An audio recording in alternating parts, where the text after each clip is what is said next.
Assalamualaikum warahmatullahi wabarakatuh. Perkenalkan, nama saya Muhammad Alfarizal Miansa dengan NIM 123230111. Saya Novita Siombing dengan NIM 123230016. Nah, baik, di sini kami akan menjelaskan terkait fungsi serta pengertian baik dari NJOP, PBB serta ZNT atau zona nilai tanah. NJOP adalah nilai yang ditetapkan oleh pemerintah sebagai dasar pengenaan pajak bumi dan bangunan atau PBB atas suatu objek pajak berupa tanah ataupun bangunan. NJOP menggambarkan harga pasar properti di suatu wilayah yang tertentu. Nah, NJOP itu memiliki fungsi yang pertama sebagai dasar perhitungan PBB yang harus dibayar oleh pemilik tanah ataupun bangunan. Yang kedua, menentukan harga objek tanah dan bangunan untuk transaksi jual beli. Yang ketiga, digunakan oleh pemerintah daerah untuk perencanaan anggaran, zonasi wilayah, dan perencanaan pembangunan. Cara perhitungannya adalah saya mengambil contoh dengan luas bumi 300 meter di Kota Bekasi. NJOP per meternya itu 1.573.000. NJOP TKP yang tidak kena pajak adalah Rp0, di mana NJOP per meternya itu sama dengan 1.573.000 dikali 300 meter sama dengan Rp471.900.000, di mana untuk NJOP perhitungan PBB itu adalah hasil dari NJOP per meter tadi.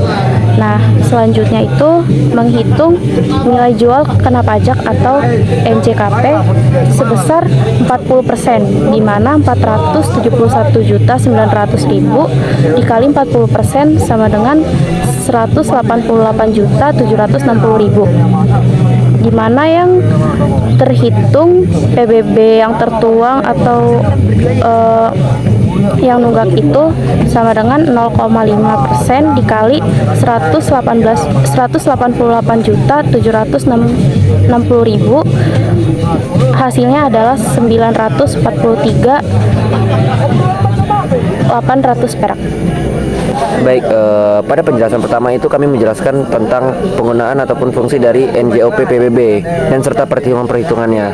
Nah, baik, dari saya sendiri itu akan menjelaskan apa itu fungsi dari ZNT. Nah, ZNT sendiri ini singkatan dari zona nilai tanah, yang dimana ZNT ini sebagai referensi ataupun pembagian wilayah berdasarkan nilai tanah yang relatif seragam, yang mana dari pembagian nilai tanah ini itu ditetapkan oleh Badan Pertanahan Nasional, ya, atau yang bisa kita sebut dengan BPN. Nah, ZNT itu sendiri disusun dalam bentuk peta nada serta dan daftar nilai itu untuk setiap zona-zona tertentu. Nah, dari ZNT sendiri itu memiliki berbagai peraturan yang mengatur terkait ZNT tersebut. Nah, peraturan pertama itu tentang Peraturan Menteri Agraria dan Tata Ruang atau Kepala BPN nomor 29 tahun 2016 tentang pedoman penilaian tanah. Yang kedua itu peraturan yang kedua yang mengatur tentang ZNT itu adalah Keputusan Kepala BPN No 9 tahun 1997 tentang ZNT. Nah, untuk ZNT sendiri itu fungsinya adalah menjadi dasar penilaian tanah untuk keperluan pertanahan seperti jual beli tanah, pengadaan tanah ataupun pembebasan lahan. Yang kedua itu membantu pemerintah dalam menentukan kebijakan tarif pajak, retribusi dan serta kompensasi dari tanah tersebut. Yang ketiga ialah mengontrol fluktuasi harga tanah yang tidak wajar di pasar, yaitu perubahan nilai tanah yang secara jomplang ataupun secara tidak menentu di harga pasar. Nah, yang kemudian itu atau yang terakhir itu adalah mempermudah pelayanan pertanahan baik dari sertifikasi tanah, peralihan hak tanah ataupun ganti rugi dari tanah tersebut.